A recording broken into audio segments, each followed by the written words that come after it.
from Kano International.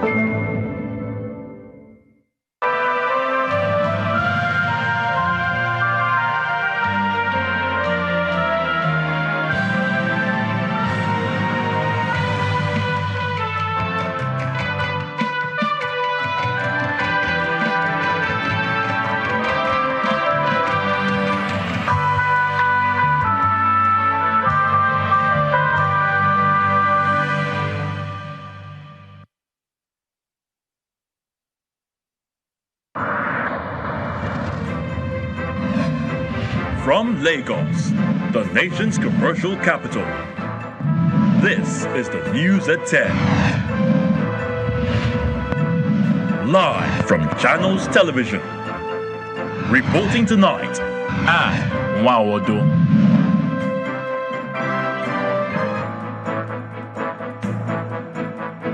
Hello and welcome. Tonight, women supporters of the new Nigeria People's Party take protests to the police headquarters in Kano over the appeal court judgment which sacked Governor Abba Yusuf. Plateau state government calls for calm among residents over the verdict of the appeal court which sacked the governor Caleb Mutfwang. Civil society organizations seek interagency collaboration and civil-military engagement to help tackle insecurity in Zamfara and the northwestern region. And Hamas hands over 14 Israelis and 3 foreign nationals to the Red Cross, while Israel releases 39 Palestinian prisoners 3 days into the agreed ceasefire.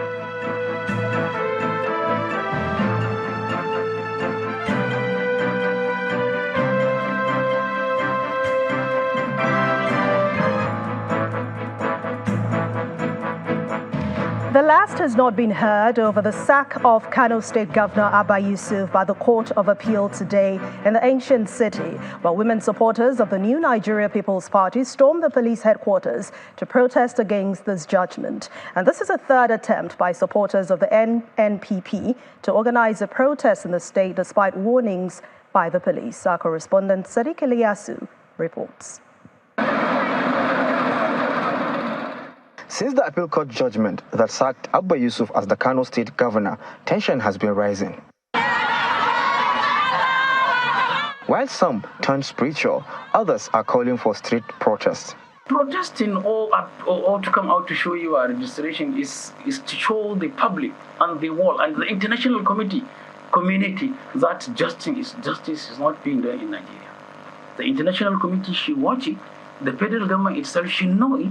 The Judicial Service Commission of Nigeria should know that the justice system in Nigeria, the judges, are not doing what is supposed to be done. Carrying placards, these women respond to the call as they march from the residence of the NNPP presidential candidate, Rabiu Konkoso, to the police headquarters. They met some resistance at the headquarters, but were able to force their way in.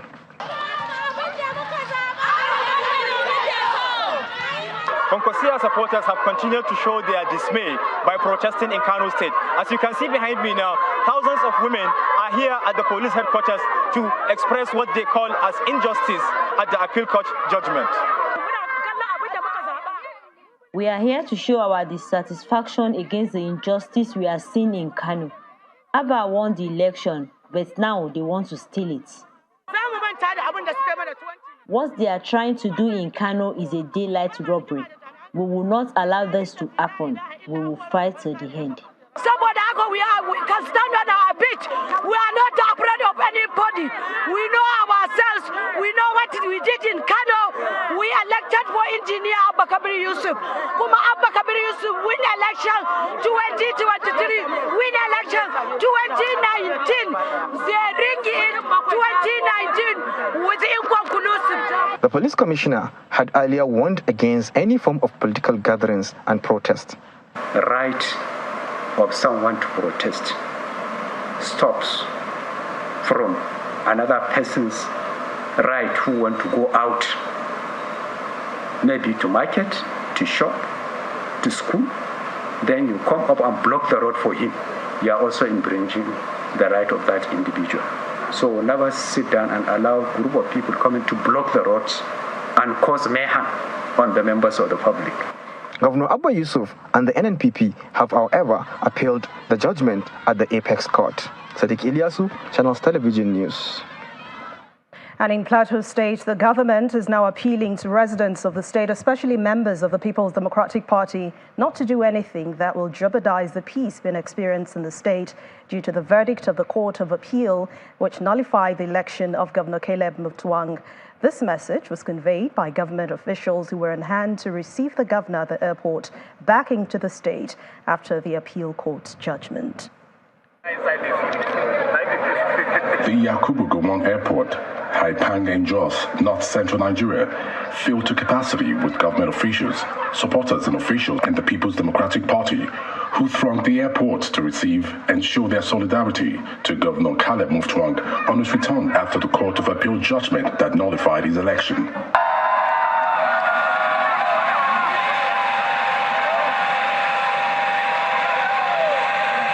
Governor Mutwang was received by the Deputy Governor, accompanied by members of the State Executive Council and a crowd of supporters that besieged the airport to express their unalloyed support to the administration of the governor. It's a clear sign and testament that the people's mandate is very, very important to them, and they've come to solidarize with the man they gave their mandate to, His Excellency Barrister Caleb Manasseh Mutwang. Despite the temporary setback, the people are hopeful and the people are praying and the people are expecting that the Supreme Court will correct this anomaly.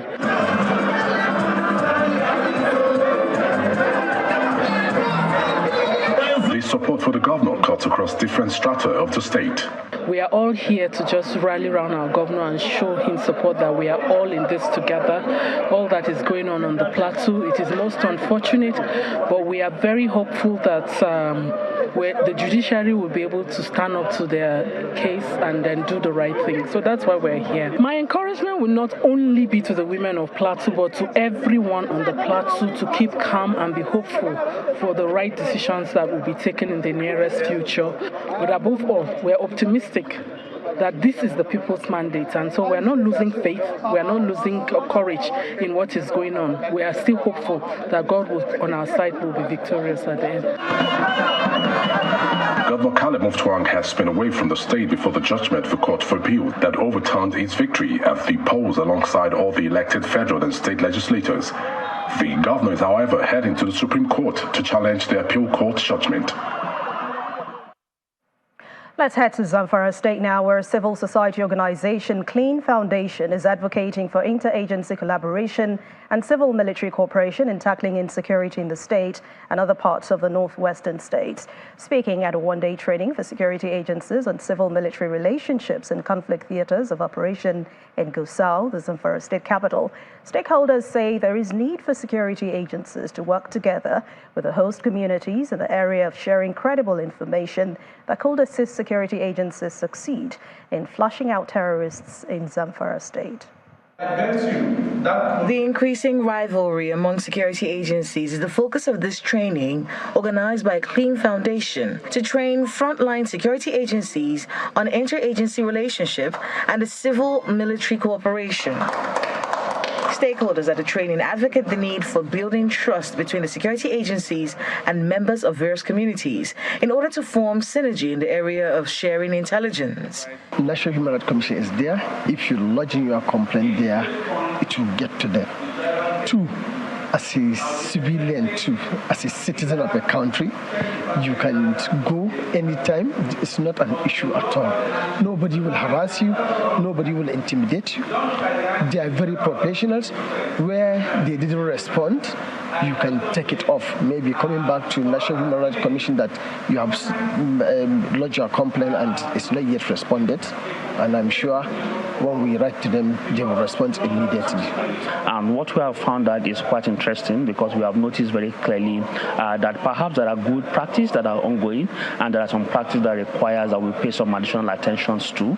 And we are hoping that this complex nature of relationship can be built and be improved and find some level of impetus that will allow us to engage in a more different way. But most importantly is that there seems to be some level of deficit, and then of course it is because of some level of weak engagement. The commander of one brigade of the Nigerian Army in Gusau reaffirms the commitment of the Nigerian Army to work with civilians, community leaders, and other stakeholders to ensure the security and safety of Nigerians and other residents.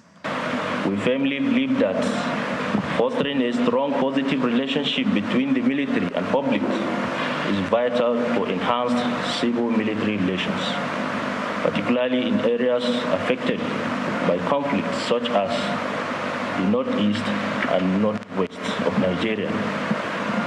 As members of the Armed Forces of Nigeria and other security agencies within Sector 1 Operation Hadarin Daji, I wish to confirm that we are committed to working hand in hand with civilians, community leaders, and other stakeholders to ensure the security and safety as well as well-being of the Nigerian people. The one-day training, which attracted participants from the Nigerian Army, Nigerian Police, Civil Defense Corps, Nigerian Immigration Service, National Human Rights Commission, among others, is aimed at eliminating interagency rivalry and strengthening civil-military relationships in the state. And staying in the northern part of Nigeria, the governor of Borno State, Professor Babagana Zulum, has traveled about 20 kilometers along the Lake Chad Basin with a view to opening the waterways for business and transborder trade. The governor, who was on a tour of Baga community, a riverine area of the Lake Chad Basin that was displaced by Boko Haram terrorists, says the state government is determined to restore people's livelihood, in addition to resettling indigenes who have been struggling to survive due to lack of farming and trading activities there. We have large potentials, especially we want to exploit the potential of the shores of the lake. So we want to see how we will clear the land, especially the land clearance, using bulldozers, so that the farmers can start their irrigation activities. But by and large, I want to commend the effort of the Nigerian Army, commend the effort of the Nigerian naval base that are here, Navy, for the support that they have been rendering to this community, because you have seen many of the people are cultivating their lands. So we shall see how we shall support them, so that the process of clearing the land and clearing the waterways will be completed, so that trans-border trade will be enhanced, as well as agricultural activities shall also be enhanced in this community. The chairman of the Inter-Party Advisory Council, Yabagi Sani, has faulted the country's democratic process. In an interview with Channels Television, Mr. Sani says that good governance is not evident in Nigeria because one arm of the government has hijacked the country's democratic system. Mr. Sani recommends a democratic system that allows for the growth of institutions, peace and justice. We are operating democracy, which says government of the people, by the people, for the people. But the system of government that we have, does not, no, it doesn't operate like that. It's not, because what is happening is that even the elections themselves, are not conducted, in the manner that is conceived by the drafters of the Constitution.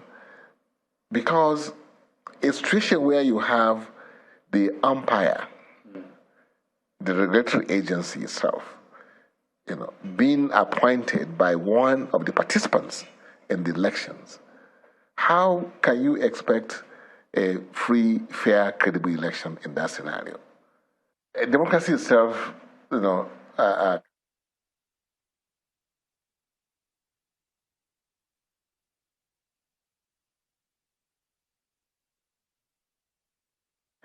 when you have justice, when you have peace,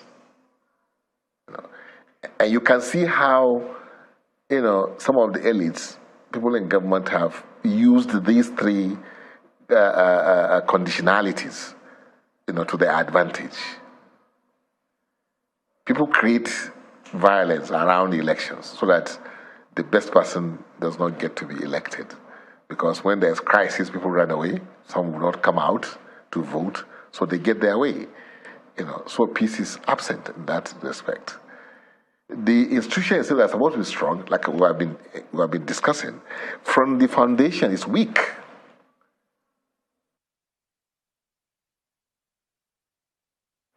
For the full interview with Mr. Yabagi Sani, please watch Newsnight on Monday by 9 p.m. on Channels Television. In part 2, after the break, Channels Television's data analyst Babajide Ogunsawo joins us virtually to discuss the latest inflation figures and the implications for the Nigerian economy. Please join us again.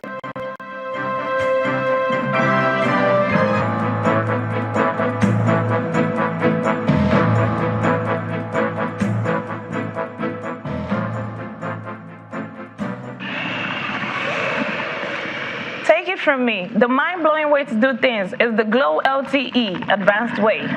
When you stream, it's like you're in the drama itself. When you make calls, you reach where others can't. Doing business is like running Wall Street from your street. And when you play, I did beat you guy. We'll see about that. It's like traveling the world without moving an inch. Is that Toby in your room? You can download in the blink of an eye in 4K. Go. And when you go for your dreams, it's like running with the strength of 3 nations behind you. Glow LTE Advanced, the power of 3 data networks in one. Get a Glow SIM or dial *301#. There are common features about successful people. They are healthy and active with a mindset to win. They start their day with a good meal and support their systems with Didion syrup of hemoglobin vitamin B12. 2 spoonfuls of Didion's taken straight or mixed with your beverage for the office, gym, or picnic keeps you in top form all day. And you are always good to go. Didion's syrup of hemoglobin. You are good to go. Express payments, the gateway for all. Making transactions, big or small. Joining millions who have made the switch. Experience the joy and feel enriched. Express payments, your trusted gateway. Make your payments the easy way. In just a few clicks, your payment is done. Express payments, no hassle at all.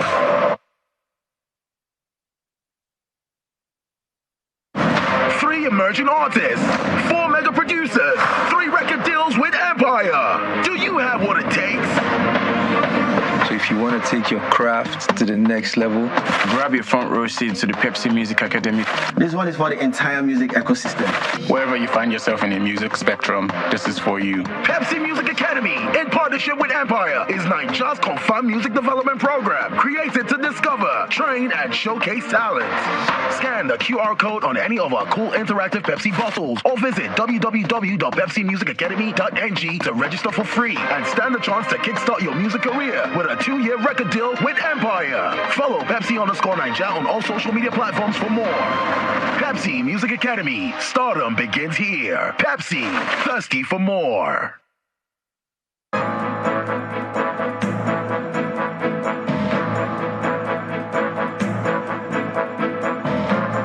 If you've just joined us, you're watching the news at 10 on Channels Television. A reminder of our top stories.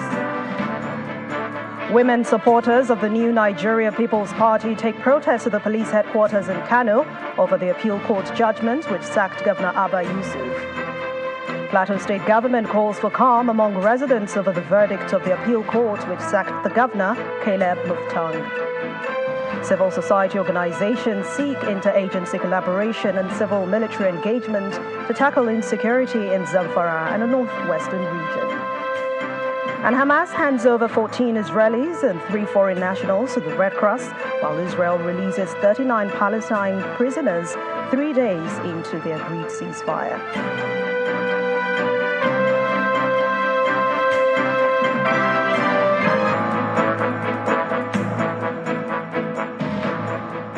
Earlier this week, the Nigeria Bureau of Statistics released Nigeria's economic growth report for the third quarter of this year. Well, earlier I spoke with Babajide Ogunsowo, who's the founder of Leadership by Data and Channels Television's consultant, on the latest figures coming from the NBS. Well, I started by asking him for the interpretation of the latest figures coming on the economy, of growth of the economy of the country.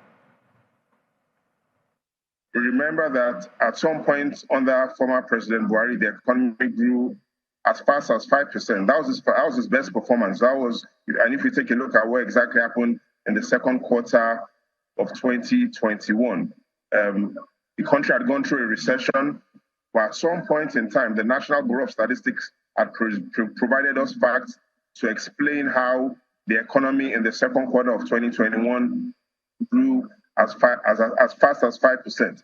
Even though 5%, the Nigerian economy was still below its potential. It was still below sort of growth rates we had seen in 2002, 15%. Now we are 2.5%, which is even about half the growth rate we had seen in the second quarter of 2021. The summary is the Nigerian economy is growing, but it is still growing significantly below its potential and its capacity. To put this in a simple pictorial form for you, Anne, imagine you had a son that went to school and brought his report card this time last year, and he scored 40 over 100. His report card showed he had 40 marks out of 100. You changed the school, he had a new principal, he has new friends. That's exactly what has happened with the elections. But what we've seen is a report card this time around showing that within the last 1 year, this child has only improved by a grade of 1. So this report card shows 41 over 100 relative to what it was last year, 40 over 100.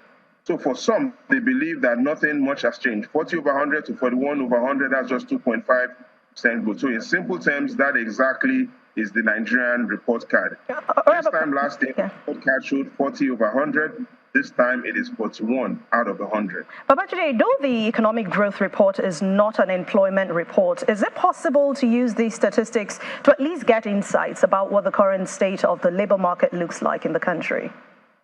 And you're right, this is not an employment report. However, we understand that the agricultural sector, Nigeria's agricultural sector, attracts the highest employment figures. In simple terms, most Nigerians who are employed today work in the agricultural sector. And so if the agricultural sector is growing, then it's expected that you have more Nigerians having jobs. And if the agricultural sector isn't growing or is shrinking, then it simply means more Nigerians are feeling the pain and more Nigerians wouldn't have jobs. And if you take a look at within the same report, we're fortunate to see the agricultural numbers. The agricultural numbers are shocking. It shows that though the Nigerian economy grew by 2.5% in this third quarter, the agricultural sector only managed 1.3% economic growth.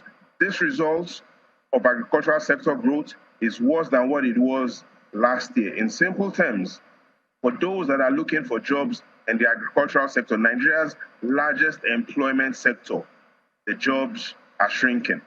The Nigerian economy growing by 2.5%, which we say is below its potential, but the agricultural sector growing by only 1.3%, even growing slower than its growth rate in similar period last year. So this period clearly are not the best for Nigerians who need jobs, either in the formal sector or in the informal sector. Whether Nigerians are looking for jobs, full-time jobs or part-time jobs, the jobs are not coming. And that is what the agricultural numbers reflect. Okay, Babajide, the president's target, we know, is a minimum of 6% annual economic growth. What is the growth outlook and how soon can he achieve his target? And looking at, yes, the president made that promise on Inauguration Day, is looking at 6%. He's hoping that at some point under his term, the economy grows double digits.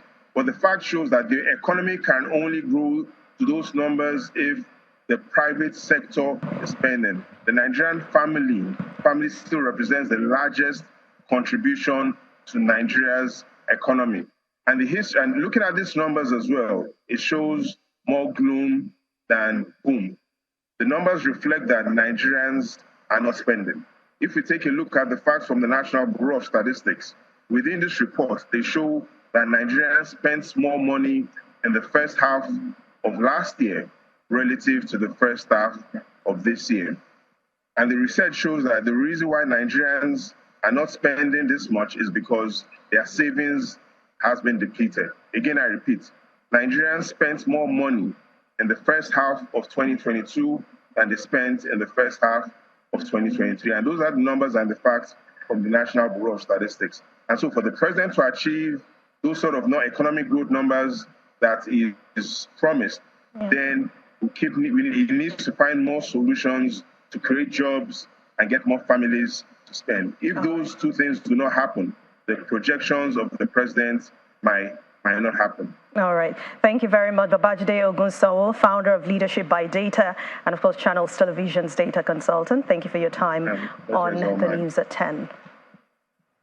To other stories now, staying with the economy, the federal government says the plans are already underway to raise $200 million United States dollars from philanthropic organizations, and this is part of efforts to create jobs and support micro, small, and medium enterprises. A statement by the Senior Special Assistant to the President on MSMEs and Job Creation, Office of the Vice President, Mr. Temitola Adekunle Johnson, says the funds will be invested in key programs and projects across different target sectors.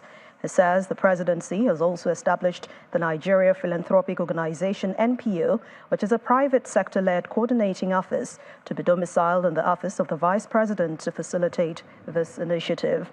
The Nigeria Philanthropic Organization, that Mr. Adekunle Johnson says, will work with donors, impact investors, and financial institutions, all to support the establishment of 12 mega hubs across the country and catalyze support for existing and new entrepreneurs in renewable energy, agro-processing, furniture, and fashion, among other areas of the economy.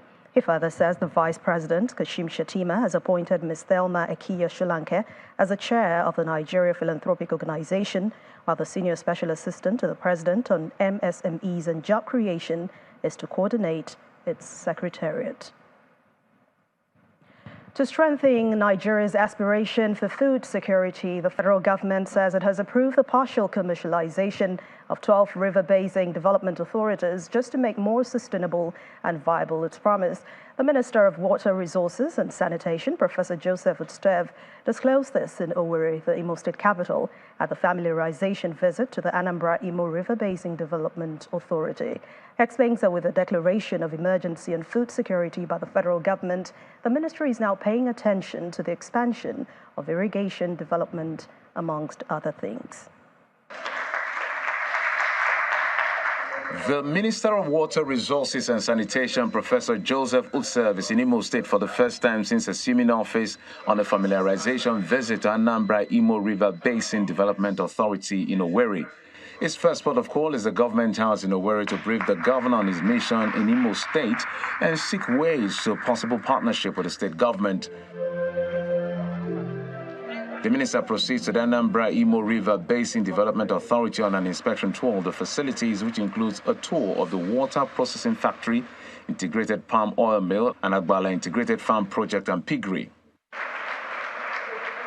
In his meeting with community leaders, partners, and staff of the agency, the minister, amongst other plans, says the federal government is exploring innovative ways and means of reviving the Lower Anambra Irrigation Project, which is the single largest rice irrigation project in the southeast, which no doubt will ensure food security, wealth creation, poverty reduction, and job creation in the zone. We will explore innovative ways and means of reviving the Lower Anambra Irrigation Project, which is the single largest rice irrigation project in the whole of Southeast.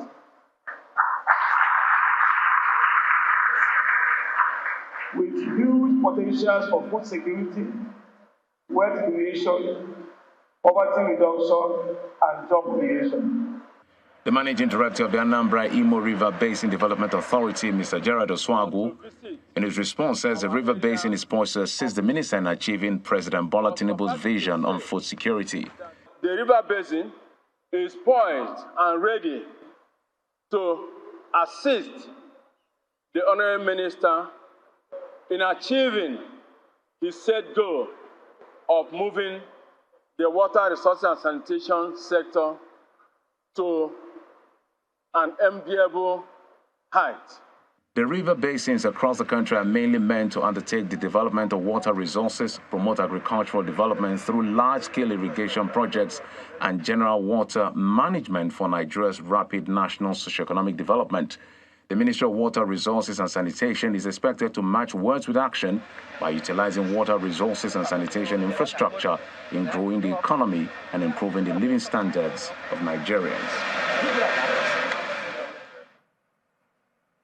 Still ahead on the news at 10. Economists and policymakers underscore the need to strengthen ties between Nigeria and Britain as the Nigeria-Britain Chamber of Commerce inaugurates Ray Atterley as its 18th president. Please stay with us.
Welcome back.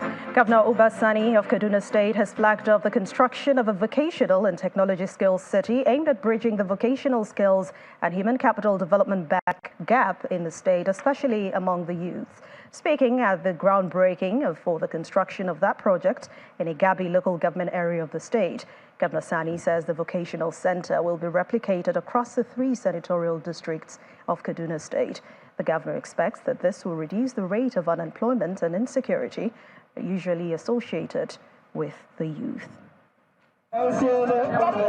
Determined to equip youth and other residents with vocational and technological skills in strategic business concerns, the Kaduna State government is establishing a vocational and technological skills city in each of the 3 senatorial districts. Governor Sani, accompanied by his deputy, Dr. Hadiza Balarabe, and other senior government officials, are at Igabi local government area to flag up the construction of the project, which is an initiative of the Kaduna State government in collaboration with the Morocco-based Office of the Vocational Training and Employment Promotion and the National Board for Technical Education, NBTE. The establishment of a state vocational and technological skills acquisition city aligns with Governor Obasani's sustained manifesto of providing jobs and employment in our dear state by providing access to high-quality education and training for all citizens, regardless of their background or circumstances. The National Board for Technical Education, under the Federal Ministry of Education, has had the approval of the Federal Executive Council to implement the Nigerian Skills Qualifications Framework, a framework that standardizes, assesses, and certifies skills to national and international standards. The governor believes the vocational center will prepare youth with the right skills to make them employable in order to curb the high rate of unemployment and insecurity in Kaduna State. The establishment of the Kaduna State Vocational and Technology Skills City is therefore our administration's response to the urgent need to reskill and upskill our citizens to handle technical and technological tasks in important and strategic business concerns. Our target is to graduate 400 trainees every quarter. In 1 year, the Skill City will graduate and certify about 1,600 trainees annually. The Vocational and Technological Skills City, when completed, is expected to offer practical training in different skills such as mechatronics, welding and fabrication, ICT, plumbing, automobile engineering, among other skills. It will also provide professional certifications recognized by employers and technical and vocational education technology institutions. Let's talk environment matters now. Protests and counter-protests have rocked the head office of the Hydrocarbon Population Remediation Project in Port Harcourt, the River State capital, over allegations of corruption in the Ogoni cleanup exercise. Our correspondent Deborah Agbalama, who has been keeping tabs on the situation, reports on this and other issues surrounding the program for the cleanup of Ogoni. The Hydrocarbon Pollution Remediation Project, HYPREP, was commissioned in 2017 following UNAP's recommendations in 2001. The first assignment of HYPREP is the Ogoni cleanup after many years of pollution by international oil companies.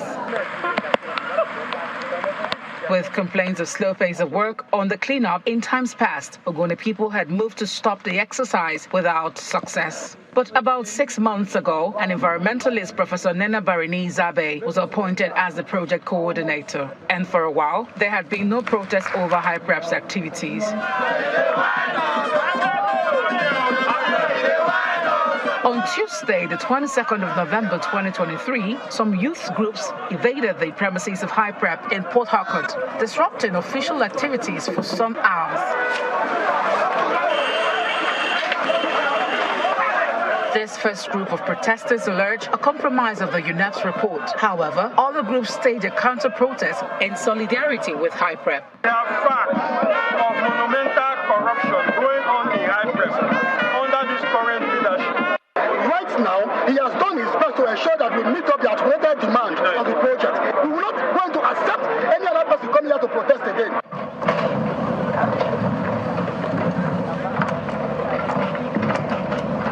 To ascertain the basis of these allegations, we set out on a fact-finding mission to some of the over 100 remediation and restoration project sites that were handed over to contractors over 3 months ago. HYPREP's coordinator, Professor Nena Barizabe, responds to the allegations and gives an update on ongoing projects. The contractors asked for variation, and the HYPREP Governing Council set up a technical committee to review their claims. The report is ready, and it will be presented in the next Governing Council meeting that will take place on the 12th of December. Next, we embark on a journey to this project site at Ogoni to see things for ourselves.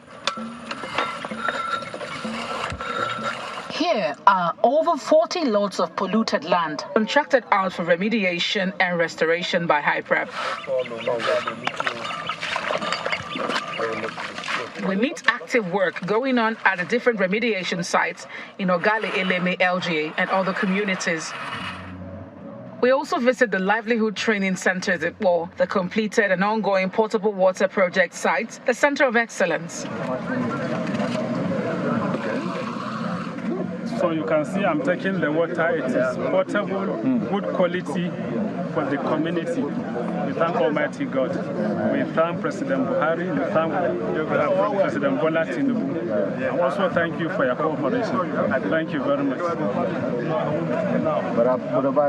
What is the impression of members of these communities, especially the youth, on the ongoing cleanup? So far, the community are okay with the procedure, and there is full community participation, and so there isn't anything that's happening here that the community is not aware or not involved. On arrival at one of the major project sites, which is the Center of Excellence, we saw work ongoing. However, the site supervisor declines to speak on camera, but says the project will be delivered on agreed deadline. So right behind me is the Center of Excellence. It is meant to be an environmental research center being established by the Hydrocarbon Pollution Remediation Project, HYPREP. It is part of the over 100 project handed over to contractors over 3 months ago. Well, as you can see, it seems like work is in progress in most of the sites. We will surely keep a track on it because the aim of the cleanup exercise is not just to clean up, but to also restore the livelihood of Ogoni people who suffered pollution due to exploration by the multinational companies. From Bori, Kano local government area in River State, Deborah Balama, Channels Television News.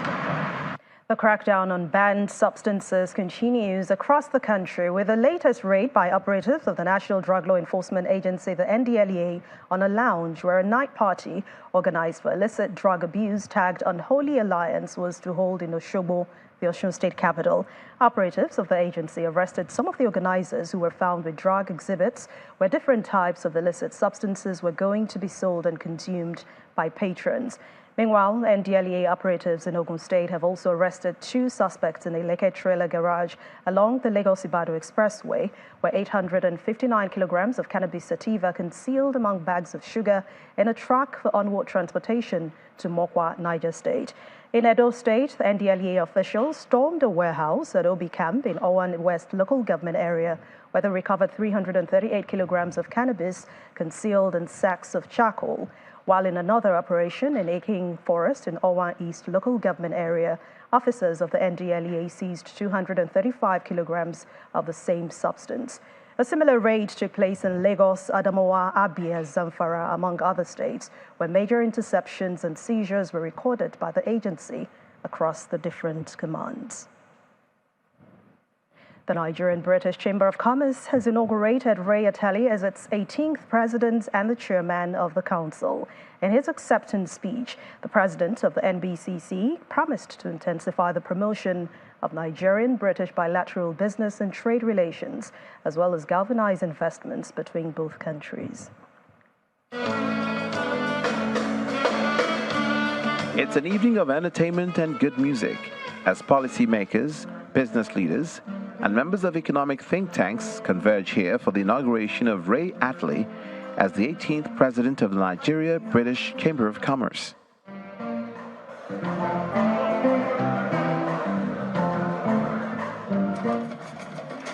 Chairman of the NBCC Presidential Inauguration Dinner Committee, Segun Akitemi, and Chairman of Polaris Bank, Mohammed Ahmad, who chair the big day, set the stage for the evening. This government is pro-business.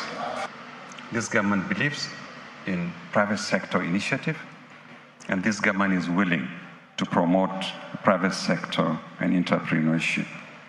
And reforms have been embarked upon, at least for the few ones we have seen recently. And therefore, we expect this association should key in.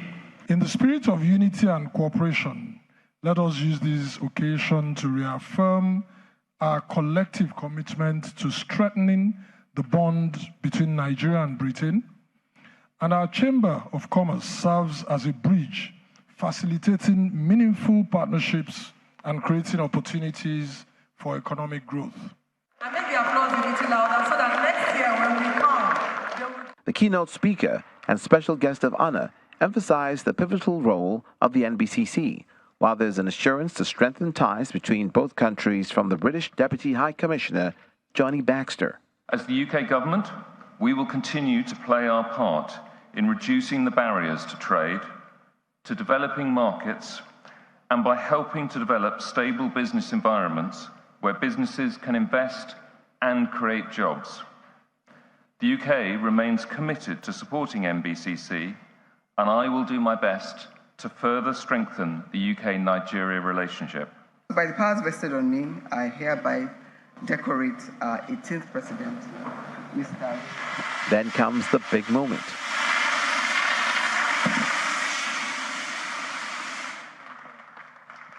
Congratulations to our new president, Mr. Ray Ateli, FRPA. Done with the inauguration, the 18th president outlines his vision. I stand to accept the honor to serve the foremost bilateral chamber in Nigeria as president.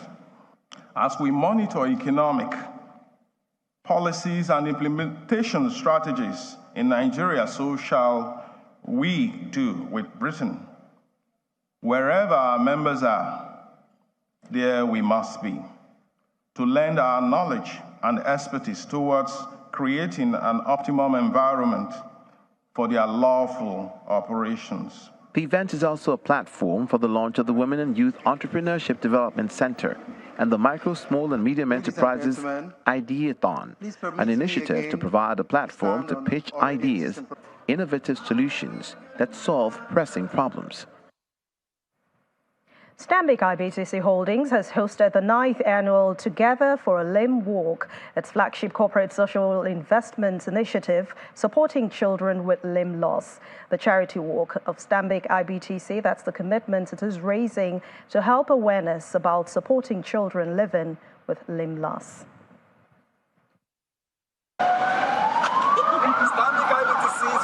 Wellness in motion is the tagline. The walk kicks off early in the morning at the Stanbic IBTC head office in Walter Carrington, Victoria Island, Lagos. Expected to terminate at Law School bus stop, Zumbamba. It's a friendly weather and an exciting time for these participants who are walking to build hope for children with limb loss. After hitting the 400-meter mark, they return to the bank's head office for the second phase of the event. Together for a limb.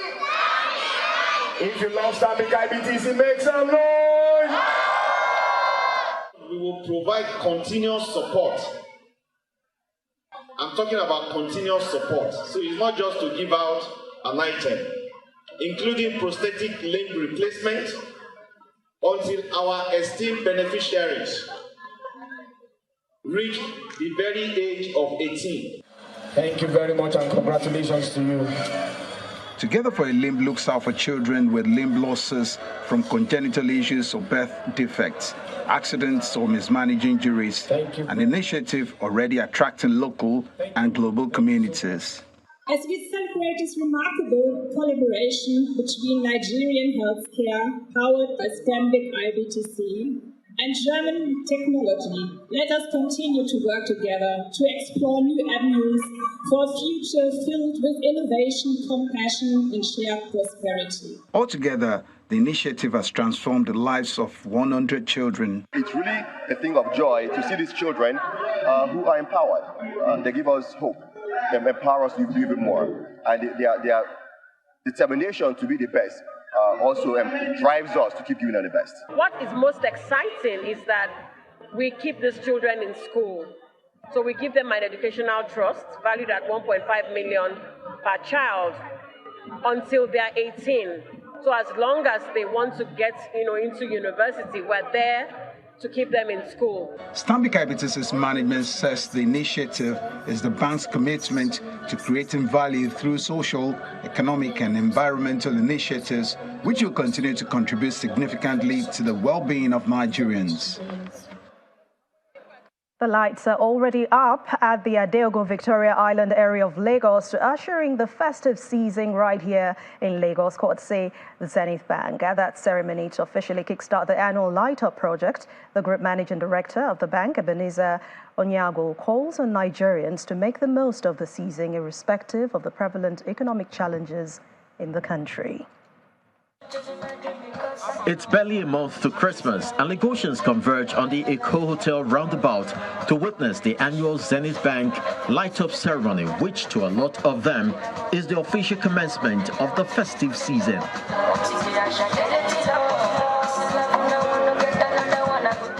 The wait for the moment, the entire stretch of Ajose Adeogun is transformed into a city of light.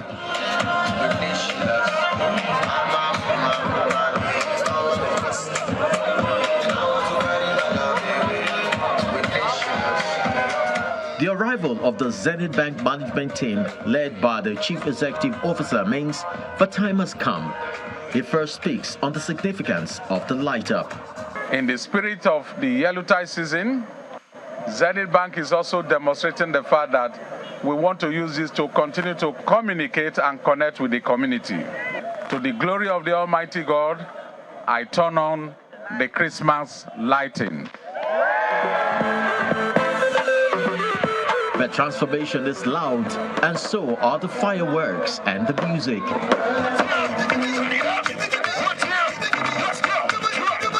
The team seems quite delighted about how the light-up turned out. It's not about the decoration, it's about the fact that we're able to activate a spirit of joy, a spirit of peace, a spirit of celebration with the community. The excitement is palpable as revelers soak in every moment, including a couple of presentations by Scales.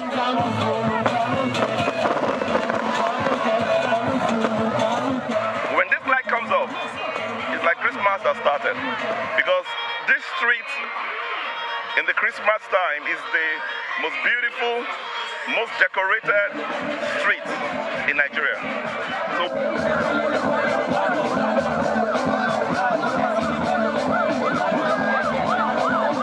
So the message of the Christmas light in the first instance is that Christ brought light to the world. So this is the light to Nigerians. It also brings the spirit of love. So it's a season that ushers in love for every Nigerian.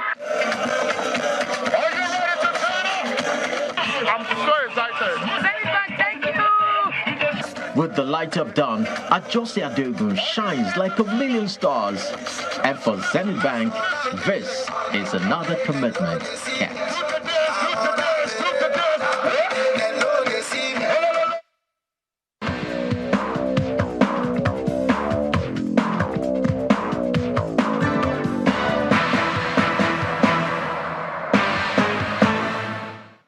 In the world of sports, Nigeria's sole representative on the continent, Rivers United, have gotten their CAF Confederation Cup group campaign on a solid note. The Pride of Rivers this evening thrashed Academy of Angola 3-0 at the Godswill Akpabio Stadium in Uyo. Following the opening round of matches, Rivers United are top on the Group C on goal difference after Tunisia's club Africain also won their opening match against Ghana's Dreams FC at 2-0.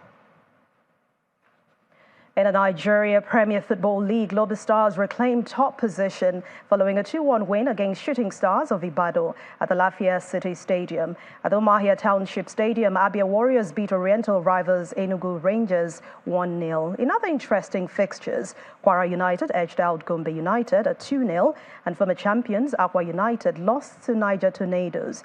As for Sunshine Stars, they defeated Supporting Lagos 1-0 in the Southwest Derby. Outside our shores in England, the Manchester United rubbed salt into Everton wounds as Alejandro's stunning overhead kick helped the Red Devils to a 3-0 win that left the Toffees still rooted in the English Premier League relegation zone. United climbed to 6th on the table and within 6 points of leaders Arsenal, despite a troubled season. Oli Watkins fired Aston Villa into 4th place as they came from behind to win 2-1 at Tottenham on a day the hosts paid tribute to former boss today. What an amazing season it's been for three-time world champion Max Verstappen, who won the 19th race at the season-ending Abu Dhabi Grand Prix. We have more on how the race played out and, of course, other sports stories on the international scene.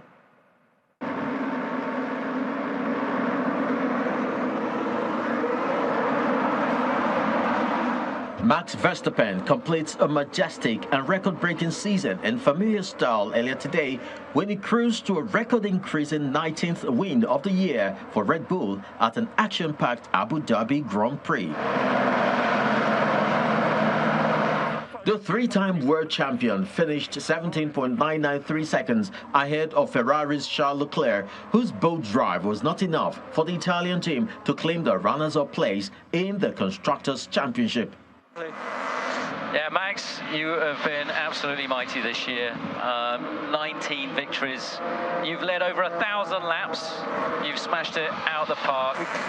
It was a bit emotional on the end lap. You know, it was the last time I was sitting in the car, which has, of course, given me a lot. So, yeah, I'm, of course, very proud to win also here the last race. But, yeah, I have to say a big thank you to everyone at Red Bull. It's just been an incredible year. It will be hard to do something similar again, but we definitely enjoy this year. His Highness Sheikh Hamdan bin Mohammed bin Zayed Al Nahyan.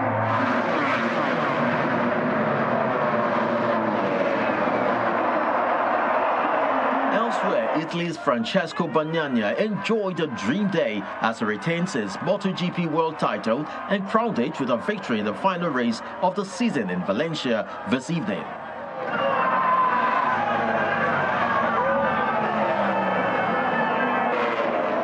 It's the second successive year Bagnaia has won the title on the final day.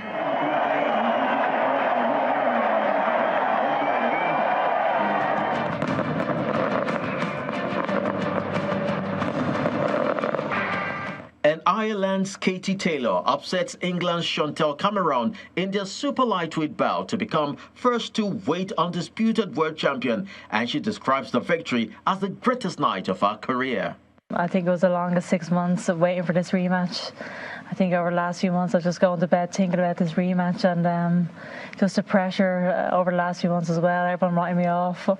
I can't believe so many people are writing me off, to be honest, and I was just, this win meant so much to me. A two-weight undisputed champion in front of my home crowd.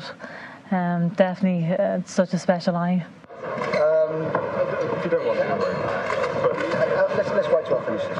And finally, tributes are pouring in for former manager of England's Tottenham Hotspur and Barcelona coach Terry Venables, who died at the age of 80 after a long illness.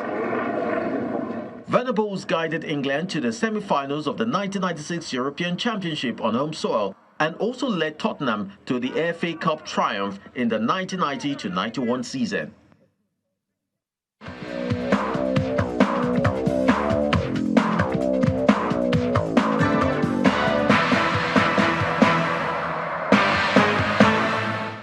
After agonizing hours of delay that have caused anxiety to desperate families, a second group of Israeli hostages left Hamas captivity on Saturday. The Israeli military said that 13 Israelis who were released in Gaza in exchange for 39 more Palestinian prisoners were released by Israel in the West Bank. Hamas has also released 4 Thai hostages. The first releases took place on Friday under a temporary 4-day truce deal, which was brokered by Qatar. The Israelis had been expected to be handed over to the Red Cross on Gaza's border with Egypt early evening on Saturday. There's tension in Sierra Leone, where armed men have broken into a prison and set inmates free. The West African country has been placed under a nationwide curfew after the gunmen had earlier attacked a major military barracks in the city. The spate of attack resulted in the declaration of immediate curfew by the Ministry of Information, while flights to and from the nation's only international airports have all been cancelled. Residents reported hearing what they say are gunshots at the barracks close to the presidential residence. The president, Julius Maada Bio, says that calm has been restored and a manhunt is on for the gunmen. But eyewitnesses' reports claim otherwise, saying that there's disorder in the heavily armed soldiers seen around the city, with others chanting their resolve to clean Sierra Leone. And the main news again. Women supporters of the new Nigeria people in Kano State took their protest to the state police headquarters over the appeal court judgment which sacked Governor Abba Yusuf. And we also told you that the Plateau state government has called for calm among residents over the verdict of the appeal court which sacked the governor, Caleb Mutfwang. Plus, Hamas has handed over 14 Israelis and 3 foreign nationals, while Israel has also released 39 Palestine prisoners 3 days into the agreed ceasefire. That's the news at 10 tonight. Thank you so much for watching. I'm Anne Mwawado. Have a wonderful week ahead. Good night.